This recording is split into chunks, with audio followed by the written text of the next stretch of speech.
दोस्तों आज मैं एक्सप्लेन करूंगा लीव द वर्ल्ड बिहाइंड, जिसमें एक परिवार न्यूयॉर्क के लॉन्ग आइलैंड पर छुट्टियां बिताने चला जाता है और अगले दिन सब कुछ बदल गया। सिर्फ उनके लिए नहीं बल्कि करोड़ों लोगों के लिए। आजकल अच्छी फिल्में बहुत कम बन रही है और ये उन अच्छी फिल्मों में से एक है। तो इस कहानी के शुरुआत में हमें अमेंडा सैंडफोर्ड को दिखाते हुए होती है, जो कि एक सुबह अपने हस्बैंड क्ले को जगाती है और अपने हस्बैंड से कहती है कि उसने वेकेशन के लिए एक बीच के पास एयरबिन से एक घर को बुक किया है। इनके दो बच्चे होते हैं, जिसमें बेटे का नाम आर्थी और बेटी का नाम रोज है, जिनके साथ ये बीच के पास बने एयरबिन होम में पहुंच जाते हैं। उन्हें ये घर बहुत ही ज्यादा पसंद आता है, जहां पर स्विमिंग पूल भी था, जहां बच्चे काफी एंजॉय करते हैं। अब अमेंडा और क्ले घर के सामने जंगल में एक डियर और उसके बच्चे को देखते हैं, जिनको देखकर क्ले अमेंडा से कहता है कि यह एक अच्छा पल है। अब घर के लिए सब्जी लाने के लिए अमेंडा मार्केट चली जाती है, जहां रास्ते में उसको एक दाढ़ी वाला आदमी बहुत सारी पानी की बोतल और कैंट खाना लेते हुए देखती है,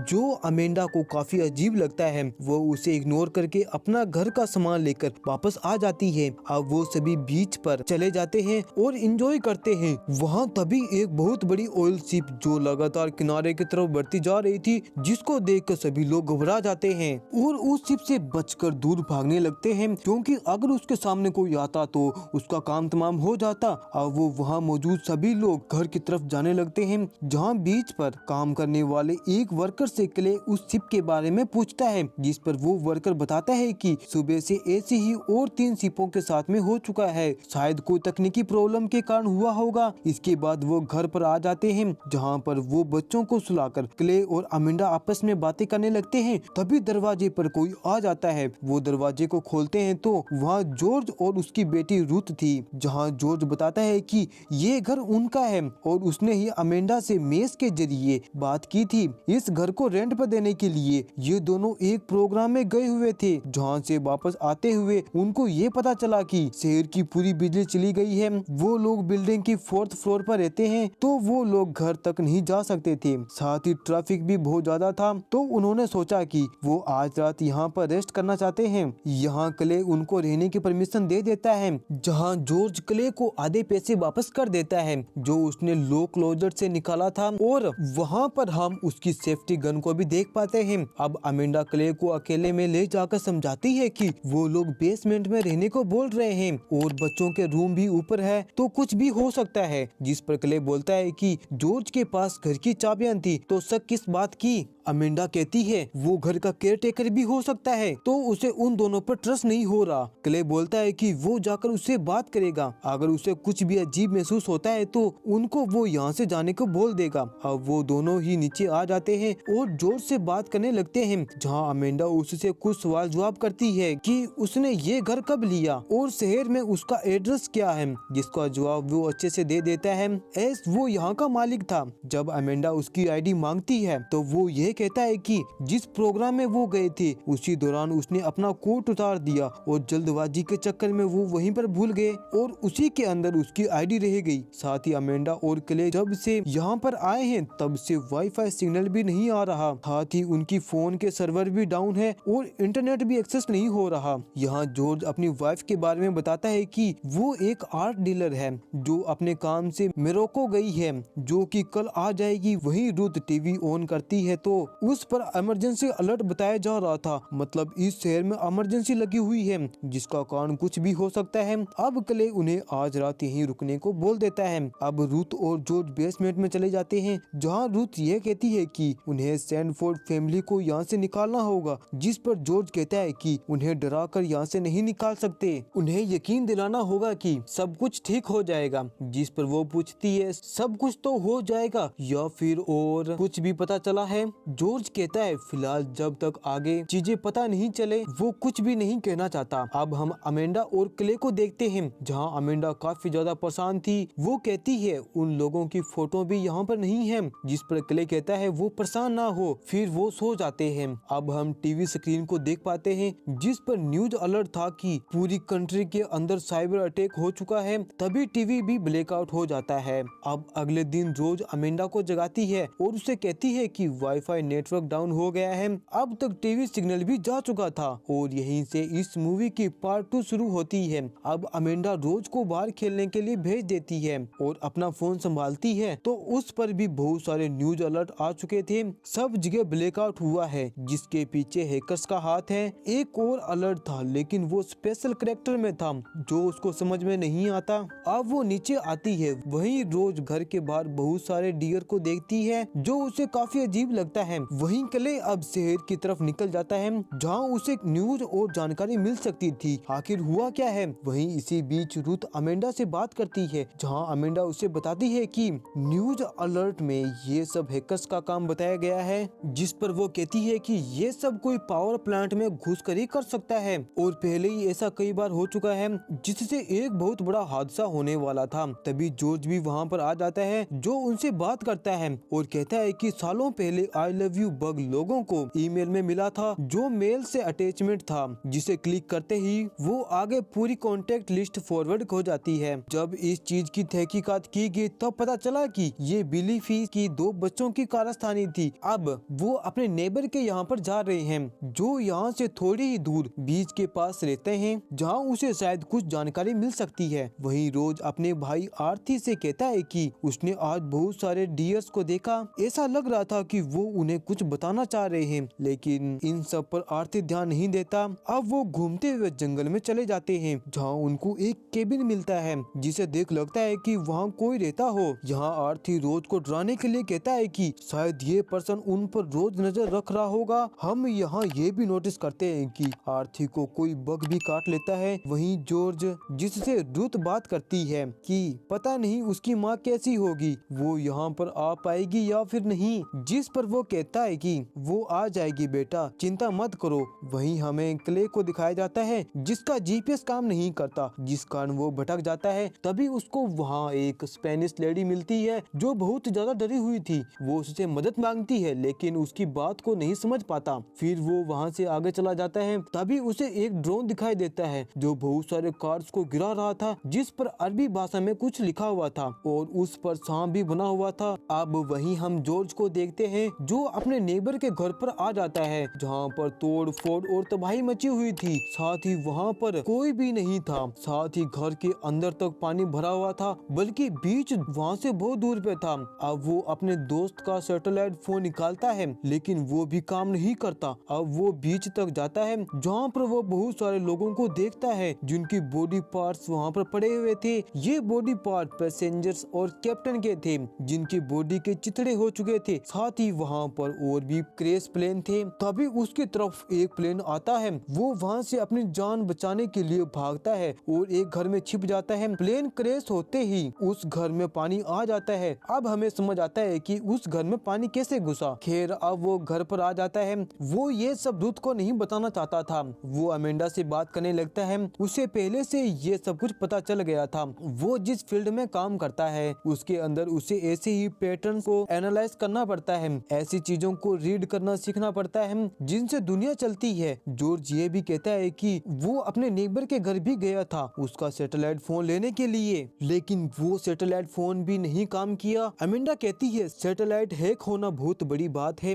वो तो स्पेस में है। जॉर्ज कहता है वो ऑपरेट तो अर्थ के कंप्यूटर से ही की जाती है, उसे नहीं लगता ये कोई छोटी मोटी हैकिंग वाली चीज है। तभी वहाँ पर बहुत ही तेज आवाज आने लगती है जिससे जंगलों में बच्चे काफी परेशान हो जाते हैं। उस आवाज को वो झेल तक नहीं पा रहे थे जिस कारण ग्लास क्रैक होने के साथ दीवार पर भी क्रैक आने लगती है जिसके साथ ही यहाँ से पार्ट 3 शुरू होती है। खैर इस आवाज से बच्चे डरकर घर पर आ जाते हैं जिसके साथ ही ये आवाज भी रुक जाती है जिसके बारे में अमेंडा बात करने लगती है कि ये क्या हो सकता है, जॉर्ज और क्या जानता है और वो प्लेन क्रैश की बात भी बोल देती है जो जॉर्ज ने उसे बता दी थी, जिसे सुन रुथ परेशान हो जाती है क्योंकि उसकी माँ प्लेन से ही आने वाली थी। जॉर्ज ये बात अपनी बेटी से छुपाना चाहता था। खैर अब अमेंडा बताती है उस आदमी के बारे में जो बहुत सारा पानी और फूड ले रहा था, क्या उसको पहले से ही पता था ये सब होने वाला है तो उनको भी ये चीजें स्टोर कर लेनी चाहिए। जिस पर जॉर्ज उसे आराम करने को बोलता है क्योंकि वो बहुत ज्यादा डर रही थी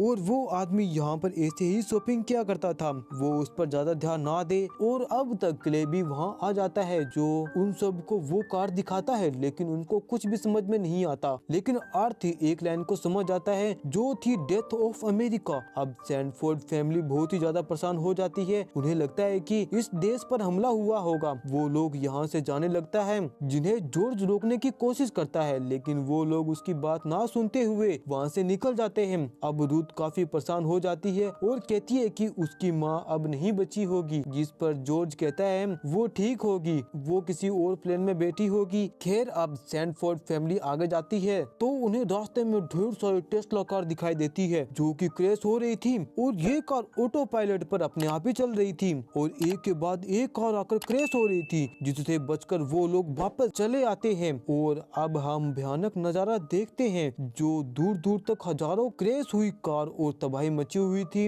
अब सैंडफोर्ड फैमिली वापस जॉर्ज के घर पर आ जाती है, जिसके साथ ही पार्ट 4 शुरू होती है। अब वो लोग काफी परेशान तो थे ही, वो बच्चों को सुलाने के लिए उनके रूम में भेज देते हैं। तभी हम घर के बाहर घूमते हुए डियर को देखते हैं। अब क्ले भी पानी स्टोर करने लगता है। रूथ उसके पास आती है और वो दोनों बातें करने लगते हैं। वहीं अमेंडा जॉर्ज के पास थी जो उससे बात कर रही थी, जहां अमेंडा जॉर्ज से पूछती है कि वो यहाँ पर क्यों आया, जिस पर जॉर्ज बताता है कि उसका एक दोस्त था जो डिफेंस के लिए काम किया करता है। वो उससे हमेशा मजाक में बोलता था कि वो शैतानों के साथ मीटिंग करने जा रहा है जो दुनिया चलाते हैं। अब ये सब अमेंडा को मजाक ही लग रहा था। जॉर्ज कहता है एक प्रोग्राम वाली रात को उसने उसी दोस्त को कॉल किया था, जिसको जॉर्ज ने फिर से वही मजाक में कहा क्या आज भी वो मीटिंग करने शैतान के पास जा रहा है, लेकिन इस बार वो बिल्कुल भी नहीं हंसा। उसने जोर से कहा कि वो अपना ख्याल रखे। उसकी आवाज में एक परेशानी थी, जैसे जॉर्ज के लिए उसे बुरा लग रहा हो। अब वो आगे कहता है कि दुनिया कुछ लोग नहीं चलाते, तबाही होने से पहले कुछ बड़े लोग होते हैं जिन्हें पहले ही खबर मिल जाती है,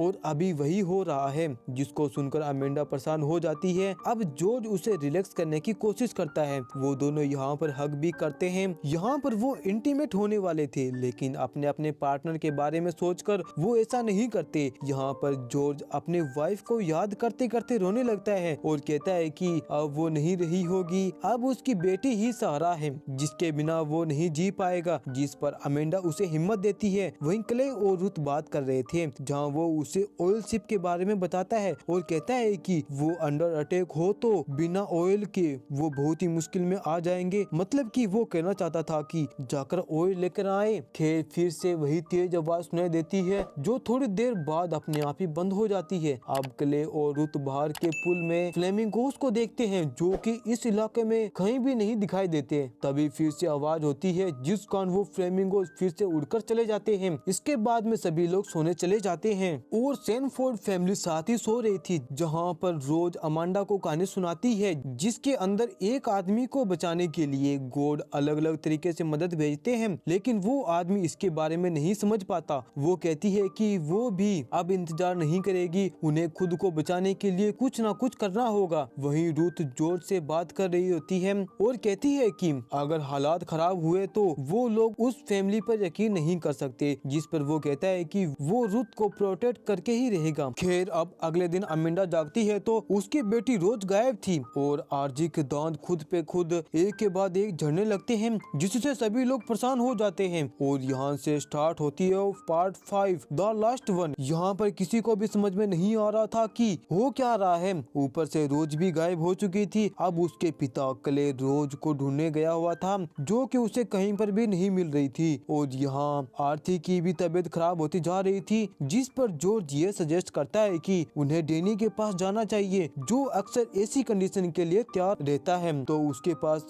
अभी दवाई हो सकती है। अब वो क्ले और आरती के साथ डेनी के घर के लिए निकल जाते हैं और रुथ के फोन में 1 घंटे का टाइमर लगाता है कि इतने टाइम के अंदर वो वापस आ ही जाएंगे। अब यहाँ अमेंडा और रुथ रोज को ढूंढने लगती है जो कि उन्हें कहीं पर भी नहीं मिलती। अब वो लोग बाहर निकलती है तो अमेंडा को साइकिल के टायर्स के निशान दिखाई देती है जो कि आगे कहीं पर जा रहे थे। तभी रुथ को बहुत सारे डियर्स घेर लेते हैं जो कि पास आने लगते हैं। ऐसा लग रहा था कि वो उस पर कभी भी हमला कर देंगे, लेकिन अमेंडा बहुत ही जोर जोर से चलाने लगती है, जिस कारण वो वहाँ से भाग जाते हैं, जिस कारण रुथ बच जाती है। खैर अब हम जॉर्ज और क्ले को देख पाते हैं जो कि डेनी से हेल्प मांगते हैं, जो कि अपनी गन लेकर बाहर आता है। अब वो उससे मदद और दवाई मांगते हैं, लेकिन वो उसकी मदद करने से सीधा सीधा इनकार कर देता है। हालांकि डेनी के गेट के बाहर भी ये लिखा हुआ था कि मदद की उम्मीद मत करना। अब डेनी आगे कहता है कि आगे आगे कुछ नहीं हो सकता। और जॉर्ज के नेबर ने एक बंकर बनाया था और ऐसी कंडीशन के लिए वो था, तो वो लोग वहां जाकर शरण ले सकते हैं और खुद को बचा सकते हैं। और आर्थी के दांत उस नॉइस के कारण टूटे होंगे। ये एक माइक्रोवेव वेपन है जिसके अंदर रेडिएशन तो है ही, और अब रेडिएशन लिमिट से बाहर जा चुकी है, तो अलर्ट अलार्मिंग कंडीशन बन चुकी है। अब डैनी उनको जाने के लिए कह देता है और जॉर्ज बिना दवाई जाने से मना कर देता है। तभी वो उस पर गन तान देता है, बदले में वो भी उस पर गन पॉइंट कर देता है। तभी क्ले बीच में आ जाता है और उन दोनों को रोक देता है और डैनी से रिक्वेस्ट करने लगता है, जिस कारण डैनी उनको फाइनली दवाई दे देता है। डैनी कहता है कि उन्हें छोड़ दिया गया है और सब तबाही की ओर है, और ये काम शायद कोरियन या चाइनीज का भी हो सकता है। जिस पर क्ले उसे वो पैम्पलेट दिखाता है जिसके अंदर अरबिक में डेथ ऑफ अमेरिका लिखा हुआ था, लेकिन डैनी कहता है कि सैंडियागो के अंदर उसके दोस्त को ऐसे ही पर्चे मिले थे जिसके अंदर सेम बात कोरियन या चाइनीज में लिखी हुई थी। यहाँ पर सबको भटकाया जा रहा है कि इसके पीछे असलियत है क्या। खैर अब ये लोग वापस आते हैं और आर्थी को दवाई खिलाकर वो वापस कार में आ जाते हैं, जहाँ जॉर्ज क्ले से कहता है कि अब हालात खराब होने वाली है। वो सोलिटी चाहते हैं कि वो उसका साथ देगा और उनको जल्दी से जल्दी वो बंकर ढूंढना होगा जिसके बारे में डैनी ने उनको बताया था। उनको जल्दी से वहाँ पर छुपना होगा। अब उसे असली सच के बारे में बताता है कि आखिर ये सब हो क्या रहा है। असल में वो फाइनेंस में है जिसके बहुत सारे बड़े बड़े क्लाइंट्स हैं, और सबसे बड़ा क्लाइंट्स और उसका दोस्त जो है वो डिफेंस में है, तो उसका काफी काम मिलिट्री प्रोग्राम एनालिसिस करने में जाता है। और उसे एक प्रोग्राम के बारे में पता चला था जिससे पूरे डिफेंस बहुत ही डरी हुई थी, जो कि एक सिंपल 3 स्टेप में मैनूवर है, यानी कि एक ऐसा प्रोसीजर है जिसके चलते आप एक सर्टन चीज को, एक सर्टन गोल को अचीव कर सकते हो, जो कि है किसी भी देश की सरकार गिराना। पहला है आइसोलेशन, जिसके अंदर आपके टारगेट के कम्युनिकेशन ट्रांसपोर्ट सब कुछ खत्म कर दो, उन्हें लाचार कर दो। और अगली चाल सिंक्रोनाइज केओस, जिसके अंदर गुप्त हमले होंगे, जैसे कि वो नॉइस अटैक, गलत इंफॉर्मेशन जैसे कि लिफलेट फैलाना, लोगों के अंदर डर बिठाना कि यह काम किसका होगा, या तो चाइनीज या कोरियन या फिर किसी अदर कंट्री ने। उनके बीच की उम्मीद को खत्म कर दो जिससे मिलिट्री और कमजोर हो जाएगी। इससे होगा ये कि एक्सट्रीमिशियन के हाथ में हथियार लाएंगे और लोग आपस में ही लड़कर खत्म हो जाएंगे। और तीसरा स्टेप है कू डेटा, जिससे कि अपने आप ही ये सब कुछ होगा, जिसके अंदर सिविल वॉर और देश की सरकार कोलैप्स हो जाएगी और देश खत्म हो जाएगा। कू डेटा का मतलब एग्जैक्ट होना है। यह तरीका सबसे इफेक्टिव माना जाता है, और शुरू कैसे भी हुआ हो लेकिन खत्म उनको ही करना होगा, खुद को बचाना होगा। अब वो लोग उस बंकर के लिए निकल जाते हैं। वहीं अमेंडा और रूथ रोज को ढूंढ रही थी और उन्हें थोड़ी दूर पर एक घर दिख जाता है। यह वही बंकर वाला घर है।